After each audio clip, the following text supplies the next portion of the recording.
फरहान की इजाजत से जो होने वाले कर दूँ फरहान साहब से आपकी इजाजत है, आपका वादा है।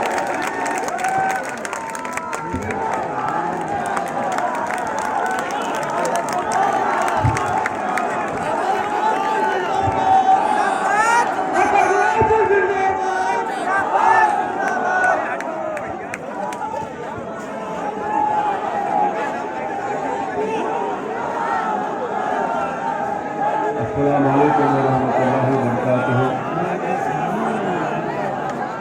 मोहतरम जनाब बाबू सिंह कुशवाहा साहब, अध्यक्ष जन अधिकार पार्टी, मोहतरम जनाब फरहान साहब, उम्मीदवार व प्रत्याशी मजलिस इत्तेहाद मुस्लिमीन, जनाब शौकत अली साहब, सदर उत्तर प्रदेश मजलिस इत्तेहाद मुस्लिमीन,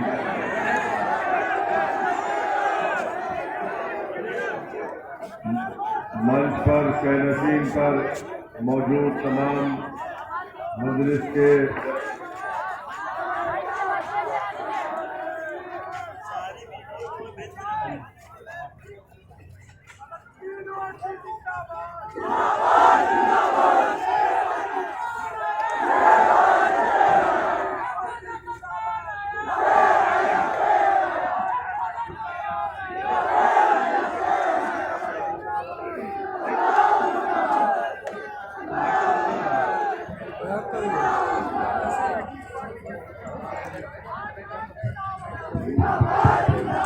मेरे अजीज दोस्तों और बुजुर्गों, मेरी सरदार माँ और बहनों, आपका बेहद शुक्रिया कि आपने इस इंतखाबी जलसे में शिरकत की।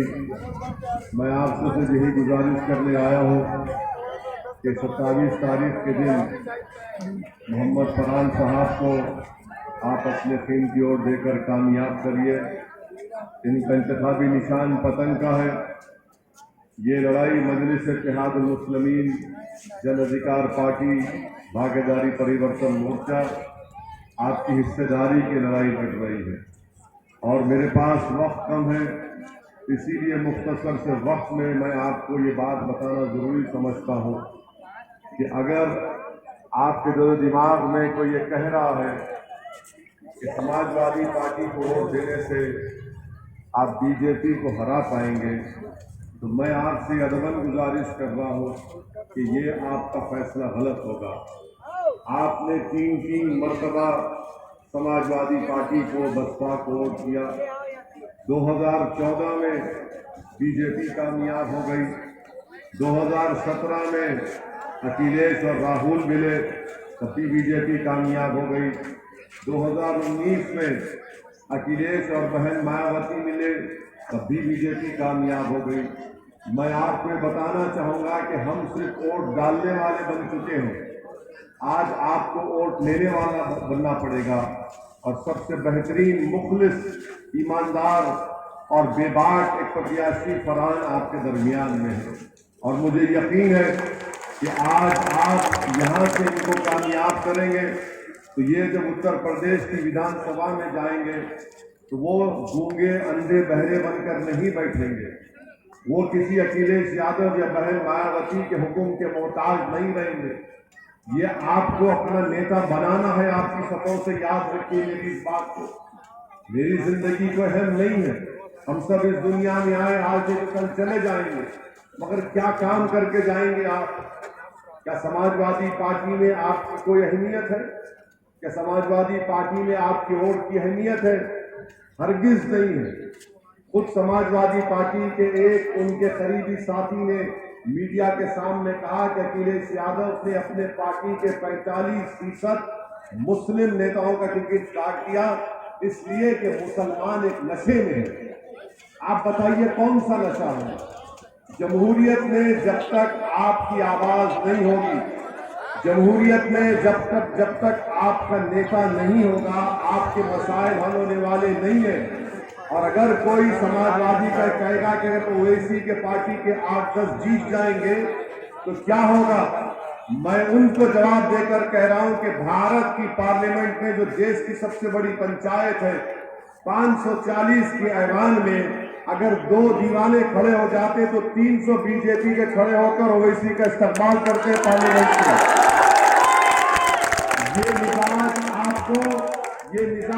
आप दे सकते हैं यहाँ पर, आप फरहान को कामयाब करिए 400 की विधानसभा में, ये इंशाअल्लाह ये ईमानदार और बेबाक सब पर भारी पड़ जाएगा।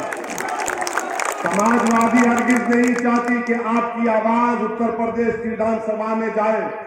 समाजवादी पार्टी ये चाहती है कि आप उनके कैदी बनकर रहे, उनके मोहताज बनकर रहे, मोदी और योगी का डर दिलाकर आपसे वोट हासिल करना चाहते हैं।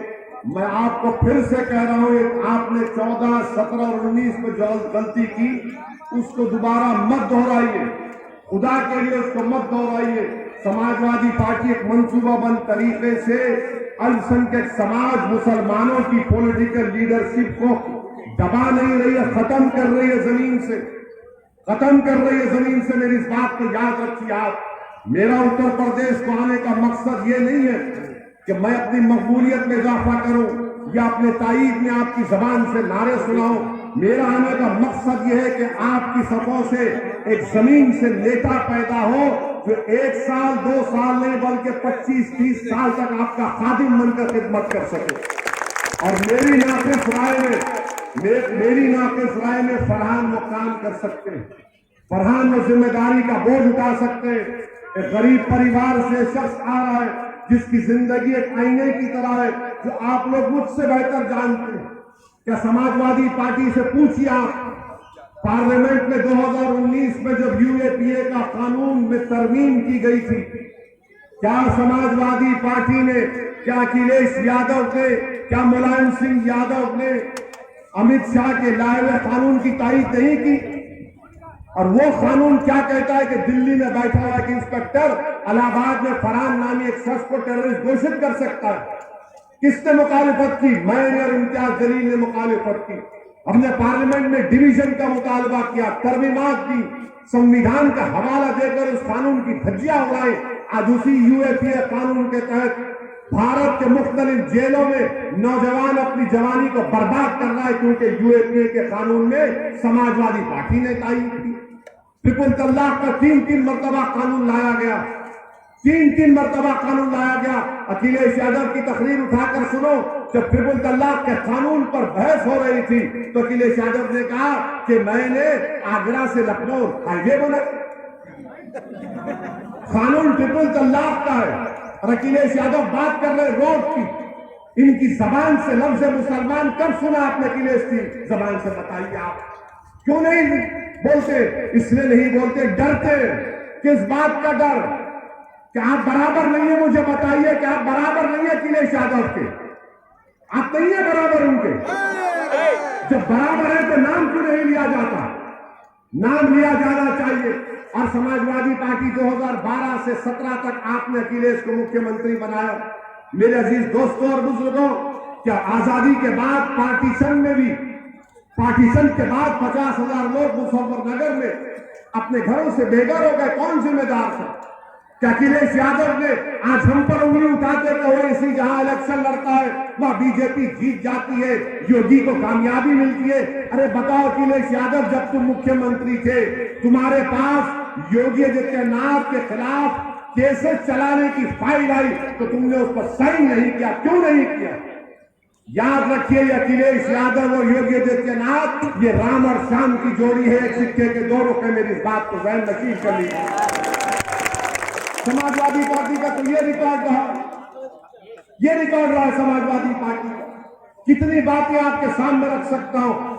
मकसद एक ही है कि आपका नेता बने, उस समाज का बने जिसको दबाया जा रहा है, कुचला जा रहा है, उस समाज का नेता बने जिससे इंसाफ नहीं हो रहा है।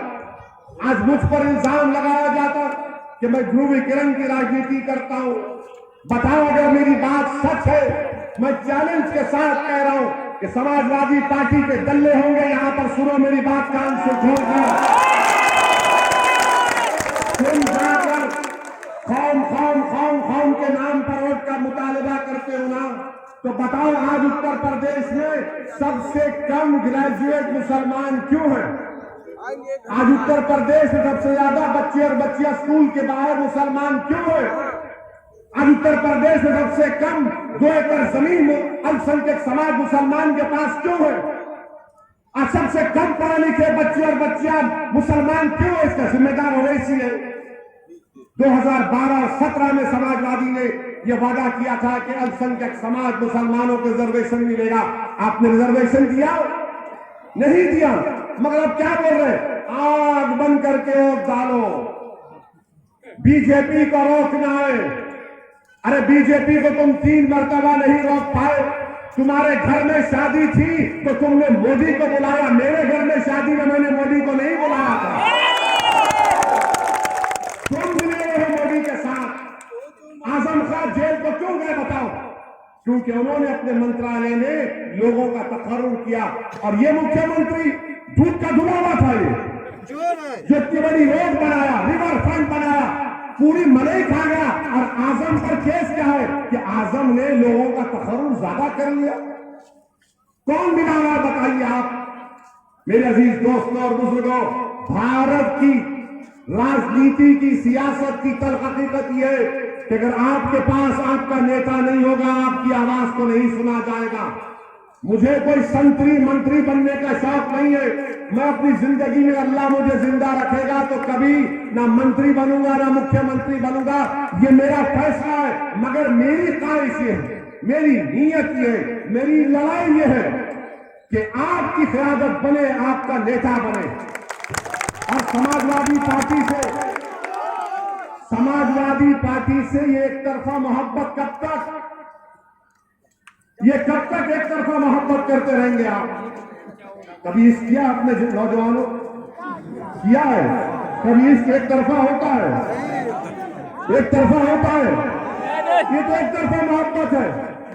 अरे आप जिससे इश्क करते वो महबूब, आप उसके घर पर चले जाते और आपसे इश्क करने वाले का नाम फरहान है, जो गली कूचों में फिर रहा है आपसे वोट की भीख मांगते हुए। वो आपके लिए नहीं मांग रहा है, आपकी क़यादत बनाने के लिए मांग रहा है। वो आपकी आवाज को उत्तर प्रदेश की विधानसभा में पहुंचाने के लिए आपके दरमियान में आया। कितने बड़े बड़े 5 साल में बताइए आप, CAA NPR NRC का प्रोटेस्ट हुआ, एहतजाज हुआ, 22 लोगों को गोली मारकर शहीद कर दिया गया। सुप्रीम कोर्ट के रिटायर्ड जज जस्टिस सुदर्शन रेड्डी की रिपोर्ट है कि उन बच्चों की जान लेने के लिए गोली चलाई गई। एक समाजवादी का MLA उठकर असेंबली में उठाया आवाज कि क्यों गोली मारा गया उनको? पूछिए, आप खुद पूछिए अपने आप से। और आप पर अगर एक आंच आती है तो कौन दीवाना आपके लिए लड़ता है? चाहे टीवी पर हो, पार्लियामेंट पर, रोड पर हो, उसका नाम असदुद्दीन ओवैसी है। मोहब्बत ये है मेरे भाई, मेरे इज्जतदार माँ और बहनों, मोहब्बत ये है कि आप मोहब्बत में, आज फरहान की मोहब्बत में यहां पर आए। मोहब्बत का यह तकाजा है कि अगर किसी को मारने के लिए भी गोलियां चलाई जा रही है तो अपनी जान की परवाह किए बगैर आपके दरमियान में आ रहा है, आपकी बात करने के लिए आ रहा है। क्यों उन पर गोलियां चलाई गई? क्यों उन पर गोलियां चलाई गई? क्या हम कोई माफिया है? क्या हम कोई क्रिमिनल है? हम पर गोलियां इसलिए चलाई गई कि हमारी आवाज को, हमारी जबान को, हमारे पैगाम को खत्म करना चाहते थे। मगर गोलियां चलाने वाले सुन लो, जब तक मेरा रब नहीं चाहेगा तुम्हारी 1000 गोलियां मेरा बाल भी निकाल नहीं कर सकेगी। मगर जब तक हम जिंदा रहेंगे इंशाअल्लाह ताला फरहान जैसे बेबाक और मुखलिस लोगों को नेता बनाने का काम करने का कोशिश करेंगे इंशाअल्लाह ताला। हमसे दुश्मनी क्यों है? हम पर हमले क्यों किए जाते हैं? हम पर हमले और दुश्मनी इसलिए किए जाते हैं कि इनको मालूम कि ये शख्स बिकने वाला है, बाकी सब बिक चुके हैं, आपके वोट का सौदा करके बैठ चुके हैं, आपके वोट का सौदा करके बैठ चुके हैं। इनको मालूम कि डराओ इनको, बीजेपी से डराओ, मोदी से डराओ, योगी से डराओ। ओवैसी आपसे कह रहा है कि डरना है ना ओवैसी से डरो, ना प्रधानमंत्री से डरो, ना मुख्यमंत्री से डरो, ना अखिलेश से डरो, तो रब्बे कायनात से डरो। और डर की बुनियाद पर फरहान को वोट मत दो, आप उम्मीद की बुनियाद पर फरहान का साथ दो, हक की सरबुलंदी के लिए फरहान का साथ दो, बाकी ताकतों को शिकस्त देने के लिए फरहान का साथ दो, जालिमों का जुल्म खत्म करने के लिए फरहान का साथ दो, मजलूमों को इंसाफ दिलाने के लिए फरहान का साथ दो, मां और बहनों की मान सम्मान को बरकरार रखने के लिए फरहान का साथ दो। ये हमारा पैगाम है। हमारा पैगाम दूसरा नहीं है सरकार बनाना है। अरे क्या कर लिया तुमने सरकार बनाकर? कौन सा तीर मारा तुमने? आपने अतीक अहमद को जेल में भिजा दिया, आजम खान को जेल में भिजा दिया। आप बताइए फिर क्या हो रहा है? इसके बावजूद भी अगर आप डर की बुनियाद पर रोक डालेंगे, नुकसान आपका होगा। आज जो बच्चे और बच्चियां 15 साल की हैं, 5 साल के बाद जब वो 20 साल के हो जाएंगी, वो आपसे आकर सवाल करेंगे, बताओ अब्बू, बताओ अम्मा, मेरे शिक्षा क्या क्या हुआ, मेरा नेता कौन है? तो तुम क्या जवाब दोगे? कौन है आपका नेता? बताइए आप, कौन है आपका नेता? पुकार कर बताइए, कौन है आपका नेता? नहीं मेरे भाई, मैं कह चुका हूं, मैं नेता नहीं हूं आपका, ना मैं नेता बनना चाह रहा हूं। मैं यहां पर आया हूं आपको नेता बनाने के लिए। कब तक आप गैरों के पीछे भागेंगे? क्या हम इतने हकीर हो चुके हैं कि हम अपनों को नहीं पहचानेंगे? कब तक गैरों के पीछे भागोगे तुम? कब तक गैरों की चौखट पर जाकर इंसाफ की भीख मांगोगे?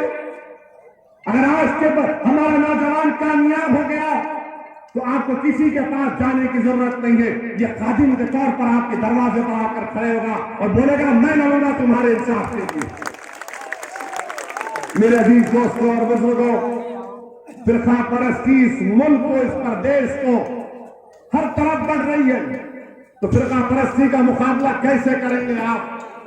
फिरका परस्ती का मुकाबला करेंगे तो आप अपनी क़यादत को बनाकर करेंगे। आपने 30-35 साल जिन पर भरोसा किया, जिन पर एतमाद किया, जिनको आपने झोली भर भर कर खैरात के तौर पर वोट किया, वो कभी आपके दरमियान में नहीं आए, वो कभी आपके दरमियान में नहीं आए, ना कभी आएंगे। मेरी इस बात को याद रखो। आप वोट देना आपका काम है, मगर सच्चाई बयान करना मेरी जिम्मेदारी।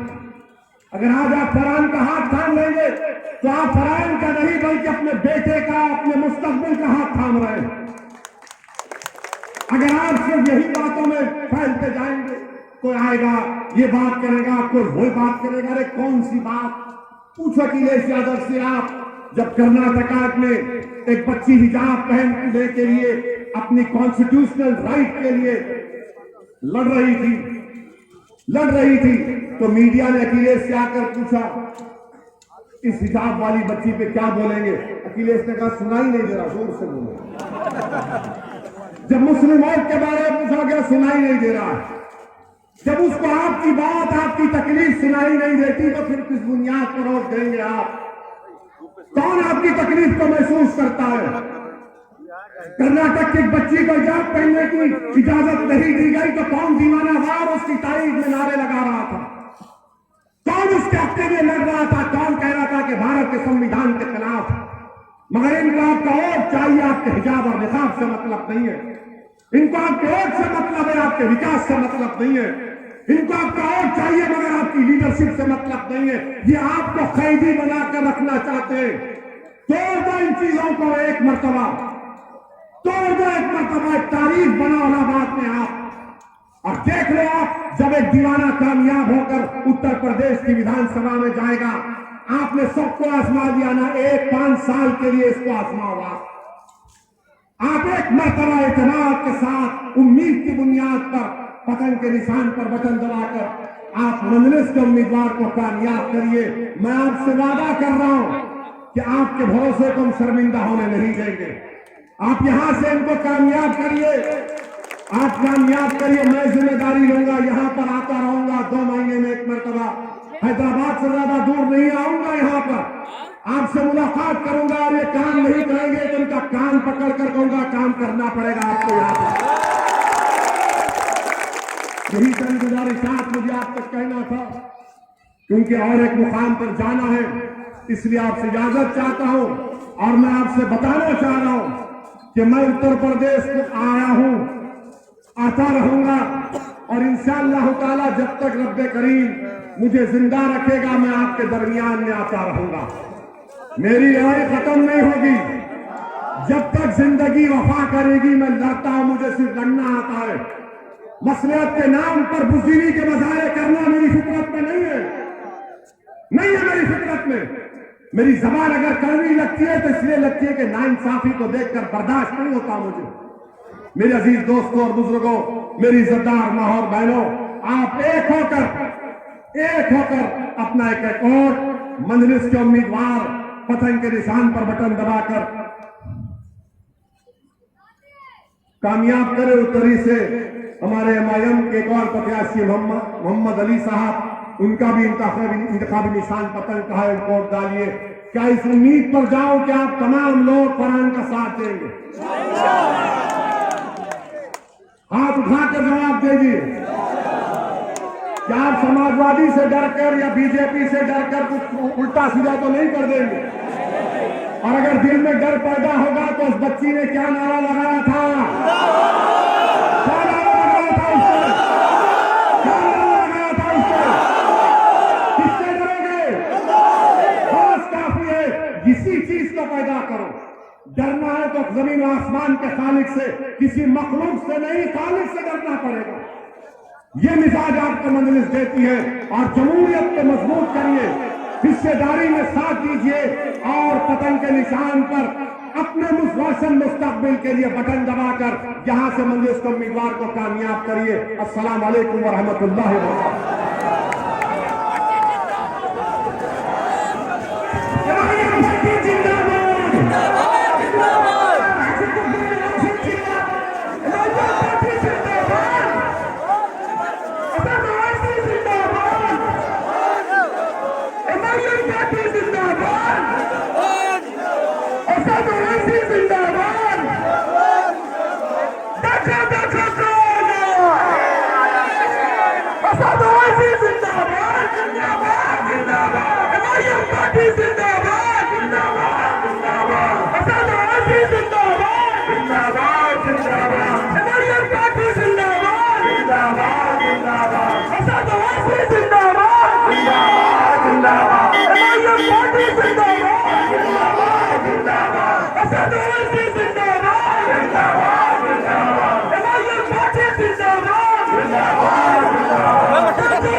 एमआईएम पार्टी जिंदाबाद, फरहान भाई जिंदाबाद, मोहम्मद अली जिंदाबाद।